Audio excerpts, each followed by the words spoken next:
Hello दोस्तों। तो आज बात कर रहे हैं पढ़ो और समझो से केमिकल म्यूटेजेंस के बारे में। अरे केमिकल म्यूटेजेंस क्या होता है? म्यूटेजेंस जो कि म्यूटेशन कॉज करता है। किस में? हम लोग जेनेटिक्स पढ़ रहे हैं ना, तो डीएनए में, जेनेटिक मटेरियल में।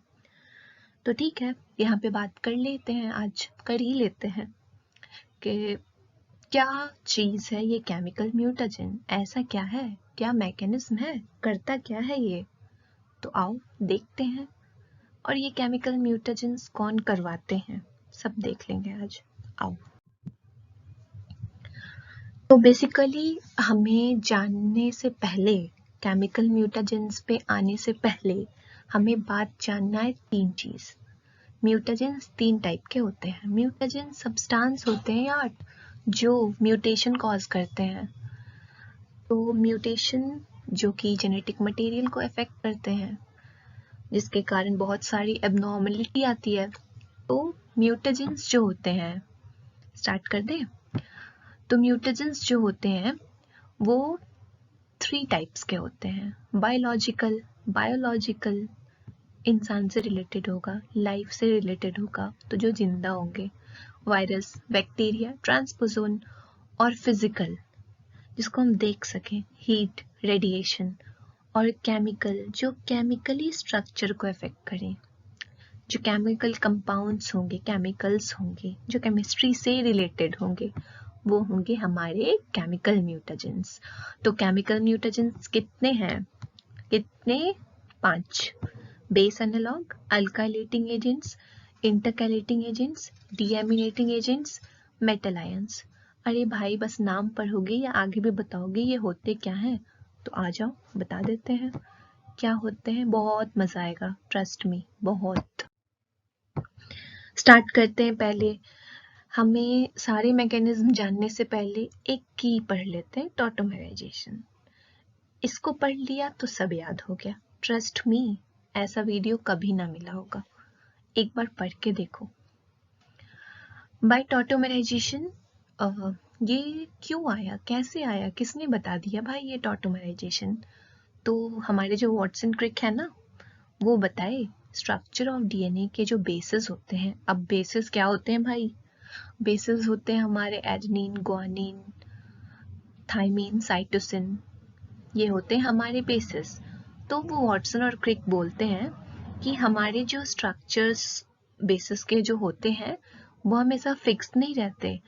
उसके जो हाइड्रोजन एटम्स होते हैं वो जनरली एक पोजीशन से दूसरे पोजीशन पे शिफ्ट होते रहते हैं। चाहे वो केस हो प्यूरिन के साथ, मीन्स एडेनिन और ग्वानिन, और चाहे वो हो पायरिमिडिन के साथ। ठीक है, तो वो hydrogen one position to another position move करते रहते हैं। तो अब सोचो, अब हमेशा थोड़ी बोलेंगे कि hydrogen one position to another, तो उसे एक नाम दे दिया गया, जिस केमिकल फ्लक्चुएशन को हम लोग कहते हैं, क्या कहते हैं, पढ़ क्या रहे हैं वही कहते हैं, tautomeric shift. For example, from amino group to nitrogen. ये दिख जाएगा नेक्स्ट स्लाइड में। अब देखो, टॉटोमेरिक शिफ्ट जो होता है ना, वो बहुत ही रेयर होता है, बट डीएनए मेटाबॉलिज्म में इसका बहुत बड़ा रोल होता है। क्यों? क्योंकि इसके पास इतनी पोटेंशियल होती है कि ये बेस पेयरिंग को अल्टर कर दे, चेंज कर दे। और जब बेस पेयरिंग चेंज होगा ना, तो एबनॉर्मलिटी आ ही जाएगा। तो यहाँ पे क्या होता है कि जैसे अगर हम बेसेस लाइक थाइमिन और ग्वानिन की बात करें, तो वो अपने कीटो फॉर्म में ज़्यादा स्टेबल होते हैं। अब कीटोन ग्रुप तो पढ़े होगे ना, C डबल बॉन्ड O, तो वो अपने कीटो ग्रुप में ज़्यादा स्टेबल होते हैं। और जब ये keto form, ketone group, it gets converted into another form like enol form OH, जिसको कहते हैं, तो वो लेस स्टेबल होते हैं, जिसको इनोल फॉर्म कहते हैं। तो हम यहाँ पे क्या पढ़ रहे हैं थर्ड पॉइंट में? The more stable form, that is keto form of thymine and guanine, it gets shifted to less stable enol और immunoform। अब थाइमिन और ग्वानिन का तो देख लिए भाई, एडेनिन के बारे में भी बता दो, साइटोसिन के बारे में भी बता दो। और जो हमारा एडेनिन और ये साइटोसिन है ना, वो एमिनो फॉर्म में होता है, दैट इज NH2, स्टेबल होता है उसमें। और वहाँ से NH2 जो होता है वो NH में कन्वर्ट हो जाता है जिसको हम लोग कह रहे हैं लेस स्टेबल इम्यूनोफॉर्म। ठीक है, तो कीटो हमारा मोर स्टेबल फॉर्म है थायमिन और ग्वानिन के केस में, और उसके लेस स्टेबल फॉर्म है इनोल फॉर्म। और एडेनिन और साइटोसिन के केस में एमिनो फॉर्म मोर स्टेबल है और उसके लेस स्टेबल फॉर्म है इम्यूनो फॉर्म। बेसिकली दोनों में हाइड्रोजन की फ्लक्चुएशन हो रही है। तो the bases would be expected to exist in their less stable tautomeric form in short period of time. It means that जो हमारे bases होते हैं वो टॉटोमेरिक शिफ्ट तो करते हैं, मीन्स कीटोल से हमारे इनोल फॉर्म में कन्वर्ट होते हैं, एमिनो से इम्यूनो फॉर्म में कन्वर्ट होते हैं, बट थोड़े टाइम के लिए। लेकिन अगर रेप्लिकेशन के टाइम ये थोड़े टाइम के लिए अगर हो गए ना तो फिर दिक्कत है। तो ये बहुत ही रिमार्केबल चेंज लाते हैं डीएनए के चेन में, जिसको हम लोग कहते हैं म्यूटेशन। अरे ऐसे हो रहे हैं चुपचाप बैठा हुआ है तो कोई दिक्कत नहीं है भाई, लेकिन अगर रेप्लिकेशन हो रहा है और तब ये हमारा जो थायमिन है ग्वानिन है ये उस टाइम लेस स्टेबल फॉर्म में चला गया, तो उस टाइम रेप्लिकेशन के टाइम क्या होती है, पेयरिंग होती है ना, तो वो एबनॉर्मल पेयरिंग करेंगे।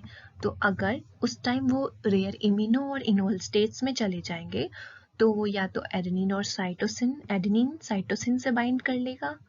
ऐसा होता है क्या, एडेनिन थायमिन से बाइंड करता है, लेकिन अब क्योंकि इसका तो दिमाग घूम गया है तो अब ये एडेनिन जो है साइटोसिन से बाइंड करेगा और ग्वानिन जो है वो थायमिन से बाइंड करेगा। This is called abnormal base pairing, और जिसको कहते हैं म्यूटेशन, और जिसके कारण आती है एबनॉर्मलिटी, और जिसके कारण हमारे स्ट्रैंड्स चेंज हो जाते हैं। तो base pairing, addition and deletion can cause frame shift mutation.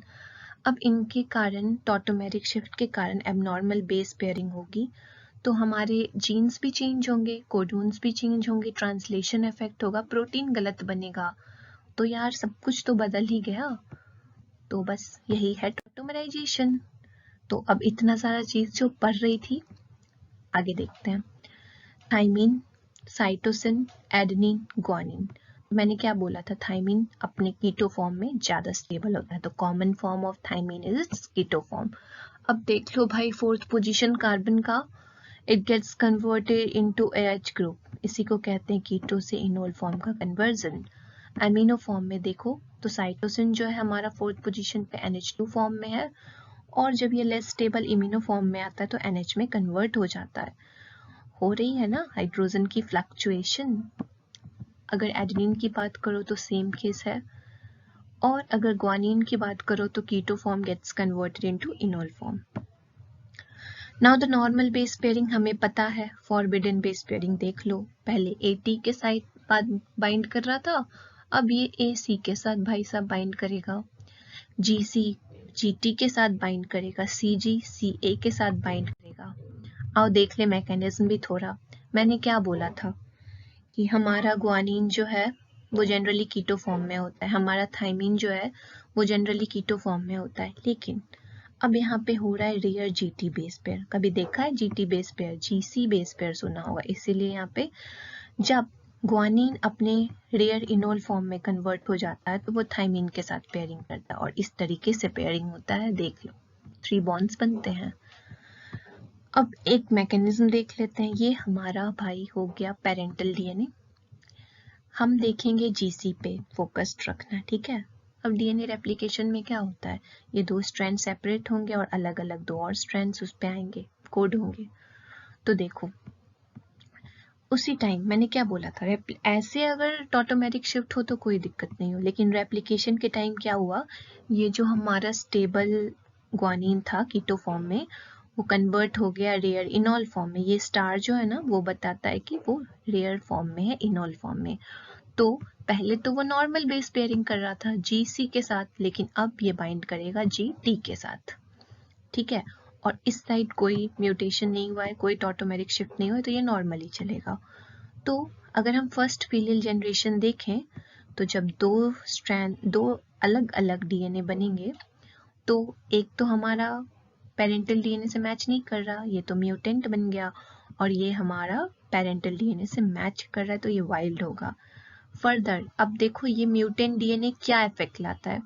ये म्यूटेंट डीएनए जो है जब फर्दर रेप्लिकेशन करता है तो यहाँ पे फिर से ये वाइल्ड टाइप में कन्वर्ट होता है और ये फिर से म्यूटेंट टाइप में कन्वर्ट होता है। ओके, वाइल्ड टाइप में कन्वर्ट होता है मीन्स मैंने क्या बोला था कि ये enol form short period of time के लिए ही अफेक्टेड रहेगा। उसके बाद तो यहाँ पे क्या होता है कि ये जीटी मैंने क्या बोला था कि स्टार्टिंग में that this guanine it gets converted into rare enol form for a very short period of time, so it gets again converted into its normal stable form, that is keto form. So now it again form normal base pairing, but अब जो ये T आ गया था इसके कारण, इस enol guanine के कारण वो तो अल्टर करेगा। तो अब पहले यहाँ पे GC होना चाहिए था बट ये AT हो रहा है, तो we can say that GC to AT transition takes place due to tautomeric shift और due to tautomerization. Same case अगर यहाँ पे AT बेस पेयरिंग होता और हमारा एक एडेनिन जो है वो इनोल फॉर्म में कन्वर्ट हो जाता तो AT to GC ट्रांजिशन होता, और ये तो हमारा इसमें भाई साहब म्यूटेशन ही नहीं हुआ, तो ये नॉर्मल वाइल्ड टाइप वेराइटी बन गए। अब हमारा मेनली चलो बेस तो हम लोग ने बेसिक चीज पढ़ लिया, अब बहुत मजा आएगा। बाय अल्काइलेशन देख लेते हैं। अल्काइलेशन, अल्काइल ग्रुप मालूम है, मिथाइल, इथाइल, C2H5। तो अल्काइलेटिंग एजेंट्स क्या करता है, ये केमिकल्स होते हैं। अब केमिकल म्यूटेजेंस पढ़ रहे हैं तो केमिकल्स हैं जो डोनेट करते हैं अपने alkyl group that is methyl, ethyl, ये किसको, बेस को। तो मिथाइल, इथाइल, तो हमारे कुछ केमिकल्स हैं जिनके नाम दिए हुए हैं, nitrogen mustard, methyl, ethyl, methyl sulphonate, chemicals that have multiple effects on DNA. तो क्या होता है कि ये क्या करते हैं, इनका मैकेनिज्म क्या है कि ये अफेक्ट करेंगे डीएनए के बेसिस को, generally 7th position of nitrogen या फिर 6th oxygen of the position, 6th position of the oxygen. So अगर हम इथाइल, मिथाइल सल्फोनेट ले लेते हैं, चलो एक केमिकल है, तो वो क्या करेगा, गुआनिन के पास जाएगा और उसके 7th नाइट्रोजन को अफेक्ट करता है, वहां पे अल्काइल ग्रुप अपना डिनोट कर देता है, डोनेट कर देता है, C2H5 आ गया, जिसके कारण अब ये फॉरबिडन बेस पेयरिंग करने लगेगा। मीन्स अर्लियर वो G C के साथ बाइंड कर रहा था बट अब ये T के साथ बाइंड करेगा। और मैंने टॉटोमेरिक शिफ्ट में दिखाया था कि क्या होता है जब GC instead of GC base pairing GT base pairing happens, it gets converted into AT transition. वो पेरेंटल डीएनए वाला मैकेनिज्म समझाया, सेम वही है। So some alkylating agents, particularly difunctional alkylating agents, अब ये तो एक डोनेट कर रहा था, कुछ होते हैं जो दो दो अल्काइल ग्रुप डोनेट करते हैं जिसके कारण क्रॉस लिंकिंग हो जाती है, टेंशन क्रिएट हो जाता है, क्रोमोसोमल ब्रेक हो जाता है और क्रोमोसोमल एब्रेशन कॉज करता है। और ये दो टाइप्स के होते हैं अल्काइलेटिंग एजेंट्स, एक तो जो दोनों रेप्लिकेटिंग और नॉन रेप्लिकेटिंग डीएनए को अफेक्ट करते हैं like mustard gas, ethyl methyl sulphonate, और एक जो होते हैं वो होते हैं सिर्फ रेप्लिकेटिंग डीएनए को अफेक्ट करते हैं लाइक बेस एनालॉग और एक्रिडिन डाई। इम्पैक्ट तो मैंने पहले ही बता दिया, अल्काइलेटिंग एजेंट्स का एबनॉर्मलिटी क्रिएट करेगा, ट्राइस्टर बॉन्ड्स का फॉर्मेशन होगा, क्रॉस लिंकिंग होगी, अल्काइलेशन ऑफ फॉस्फेट ग्रुप हो जाएगी। अब पढ़ते हैं कि रेप्लिकेटिंग डीएनए से जो इफेक्ट, वैसे केमिकल जो सिर्फ रेप्लिकेटिंग डीएनए को अफेक्ट करते हैं लाइक बेस एनालॉग और एक्रिडिन डाइज। तो एक्रिडिन डाइज के एग्जाम्पल्स हैं प्रोफ्लेविन, एक्रिडिन ऑरेंज, और ये बहुत ही इंपॉर्टेंट म्यूटाजेंस होते हैं जो कि फ्रेम शिफ्ट म्यूटेशन करते हैं। फ्रेम शिफ्ट म्यूटेशन पता ही है कि जीन्स के रीडिंग फ्रेम को अल्टर करेंगे जिसके कारण गलत प्रोटीन या नॉन फंक्शनल प्रोटीन बनेगा। तो यहाँ पे क्या होता है कि पॉजिटिवली चार्ज एक्रिडिन डाइज जो होते हैं वो बेस, ये देखो double stranded, normal double stranded DNA है और ये बेसेस है, इनके बीच में जाके सैंडविच हो जाते हैं जिसके कारण प्रेशर टेंशन्स क्रिएट होते हैं और जिसके कारण हमारे जो डीएनए डबल स्ट्रैंडेड डीएनए है वो टूट सकते हैं, बेंड कर सकते हैं। And when these molecule containing intercalated acridine dyes replicate तो यहाँ पे एडिशन डिलीशन के भी चांसेस होते हैं, जिसके कारण फ्रेम शिफ्ट म्यूटेशन हो सकता है, नॉन फंक्शनल प्रोडक्ट बन सकता है। This acridine dye induce mutation in exons of genes usually resulting in non functional gene product. अब बात कर लेते हैं डीएमिनेशन के बारे में। तो deamination that means removal of ammonia group. और ये अमोनिया कैसे रिमूव होता है? Nitrous acid is responsible for removing ammonia from the basis. और ये कौन सा प्रोसीजर फॉलो करता है? That is oxidative deamination. Oxidative means oxidation. तो यहाँ पे क्या होगा? NH2 का रिमूवल होगा सबसे, तो ये हो गया ऑक्सीडेशन। और डीएमिनेशन मीन्स अमोनिया का रिमूवल होगा। Ammonia gets interchange with double bond of ketone, so this amino group gets converted into keto group, और इसी को हम लोग कहते हैं ऑक्सीडेशन। अगर साइटोसिन में ये NH2 रिमूव होगा तो यूरेसिल में कन्वर्ट होगा। एडेनिन में NH2 ग्रुप रिमूव होगा तो हाइपोजेंथिन। ग्वानिन में अगर होगा तो ये जेंथिन में। और 5 मिथाइल साइटोसिन में होगा तो ये थाइमिन में। और जब ये साइटोसिन अपने यूरेसिल में कन्वर्ट हो जाता है एडेनिन हाइपोजेंथिन में, तो ये फिर से पहले अर्लियर साइटोसिन ग्वानिन के साथ बाइंड कर रहा था, अब अगेन ये फॉरबिडन बेस पेयरिंग होगा, जिसके कारण AT2GC ट्रांजिशन होगा, जो मैंने पहले ही बता दिया है। तो एक और इम्पॉर्टेंट पॉइंट, सबसे इम्पॉर्टेंट पॉइंट सुन ही लो। ग्वानिन जो होता है डोजेंथिन में कन्वर्ट हो जाता है, बट यहाँ पे ये पहले जो ग्वानिन जो था वो साइटोसिन के साथ बाइंड कर रहा था, और जेंथिन जो था वो भी अभी भी साइटोसिन से ही बाइंड करता है। तो ये वाला जो म्यूटाजेन है ना, उसको नॉन म्यूटाजेनिक ही कहेंगे। क्यों? क्योंकि ये रीडिंग फ्रेम या फिर एप्लीकेशन में कोई इफेक्ट नहीं डालता, अदरवाइज सारे के सारे जो है वो डालते हैं। So, nitrous acid is a potent mutagen which act on either replicating or non-replicating DNA, and it causes oxidative deamination, और जिसके कारण रॉन्ग पेयरिंग होगी। और यहाँ पे क्या हो रहा है? जनरली जब एमिनो ग्रुप जो है वो कीटो फॉर्म में कन्वर्ट हो जाएगा, तो हमें पता है कि दो बेसिस कैसे जुड़ते हैं, बेस पेयरिंग कैसे होती है? हाइड्रोजन बॉन्डिंग से। तो जब यहाँ पे हाइड्रोजन बॉन्डिंग का जो सोर्स था वही चेंज हो गया, तो फॉरबिडन बेस पेयरिंग होने के चांसेस है। अब आता है बेस एनालॉग। एनालॉग मतलब क्या समझते हो? मोर और less similar to each other. तो बेसिस से जो थोड़े बहुत एक जैसे दिखते हो, कार्बन कॉपी हो, थोड़े बहुत चेंजेस हो जाते हैं। तो mutagenic bases have structure similar to normal bases. ऐसे केमिकल जिनकी स्ट्रक्चर बिल्कुल सेम दिखती है बेसिस की तरह, जैसे एडेनिन ग्वानिन। और देखते हैं दो होते हैं, 5 ब्रोमो यूरेसिल, 2 अमीनो प्यूरिन। तो ये क्या होता है?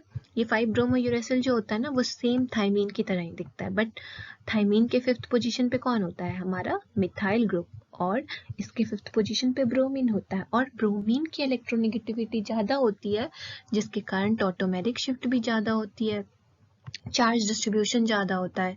तो फिर से ये फॉरबिडन बेस पेयरिंग के चांसेस बढ़ा देता है। मीन्स थाइमीन की तरह दिखता है, तो थाइमीन पहले एडेनिन के साथ बाइंड कर रहा था। कब? जब वो अपने स्टेबल फॉर्म में था, कीटो फॉर्म में।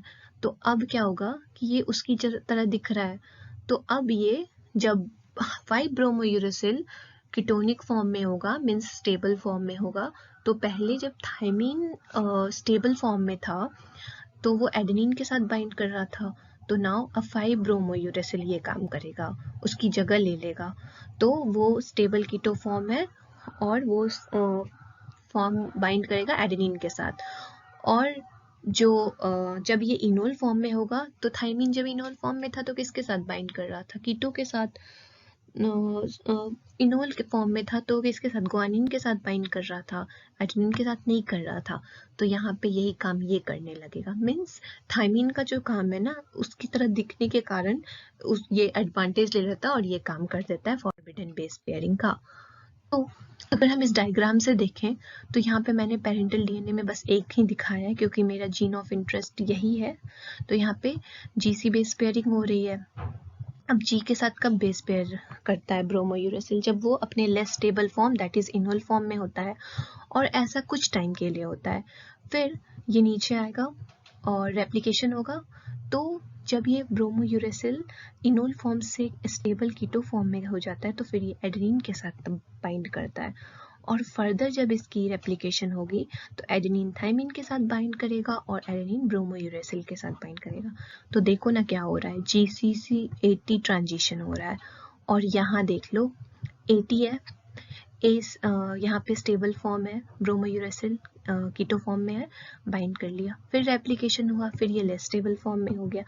मीन्स ये प्रोसेस चेंज है, कभी कीटो कभी इनोल, कभी कीटो कभी इनोल, तो फिर ये वापस से इनोल फॉर्म में कन्वर्ट हो गया और फर्दर रेप्लिकेशन के बाद फिर से ये तुम्हारा कीटो फॉर्म में कन्वर्ट हो गया। तो देखो ना क्या हुआ, 82 GC ट्रांजिशन। तो ऐसा देखो, कह सकते हैं ना, इट इंड्यूसेस 82 GC ट्रांजिशन और बाई डायरेक्शन है, दोनों डायरेक्शन में। 5 ब्रोमोयूरेसिल देख रहे हो कितने काम की चीज़ है। तो ऐसा हो सकता है ना कि अगर कोई डीएनए हमारा GC means GC to AT में कन्वर्ट हो गया 5 ब्रोमोयूरेसिल के म्यूटेशन से थ्रू, बट हम लोग 82 GC ट्रांजिशन भी कर सकते हैं। तो फिर से जब ये इन्फेक्टेड डीएनए हमारा जो म्यूटेटेड डीएनए होगा उसको वापस से GC में कन्वर्ट कर सकते हैं, again by inducing 5 bromouracil. So we can say that 5 bromouracil is the mutation which can be induced mutate back to the wild type. Means हम mutant DNA वापस से वाइल्ड में कन्वर्ट कर सकते हैं, मीन्स पेरेंटल में कन्वर्ट कर सकते हैं। कैसे? एक बार और प्रोसेस चला दो, एक बार और म्यूटेशन कर दो, तो GC पहले GC से AT बना, अब AT से GC बन जाएगा वापस से। देखो अभी हम लोगों ने क्या क्या पढ़ा, अल्काइलेटिंग एजेंट्स पढ़ा, बेस एनालॉग पढ़ा, एक्रिडेंटाइज पढ़ा, डीएमिनेटिंग एजेंट्स पढ़ा, हाइड्रो, इनका भी वही यूज होता है तो म्यूटेशन कॉज करने में। तो यहाँ पे अल्काइलेटिंग एजेंट में मैंने पढ़ा था मस्टर्ड के अल्काइल ग्रुप, तो अल्काइल ग्रुप होना बनता है, इथाइल है, यहाँ पे क्लोरो इथाइल है, तो ये सब अल्काइल ग्रुप है। आइल means alkyl group, mustard gas, ethyl methyl, ethyl में इथेन सल्फोनेट, बेस एनालॉग जो थाइमीन की तरह दिखते हैं, 5 ब्रोमोयूरेसिल, बस इसके 5th पोजीशन पे ब्रोमीन है और थाइमीन के 5th पोजीशन पे क्या होता था, methyl group, acridine dyes, deaminating agents, hydroxylating agents, done. बस यही है तुम्हारा केमिकल म्यूटेजेंस। अब भाई आती है, मैंने तो कर दिया अपना काम। Thanks for watching, thank you so much. अगर तुम्हें वीडियो अच्छा लगा, अगर आपको वीडियो अच्छा लगा तो please hit the subscribe button, just like and share. ये मेरा चैनल है पढ़ो और समझो, और वीडियोस अपडेटेड होने के लिए लाइक कीजिए, सब्सक्राइब कीजिए। Thank you.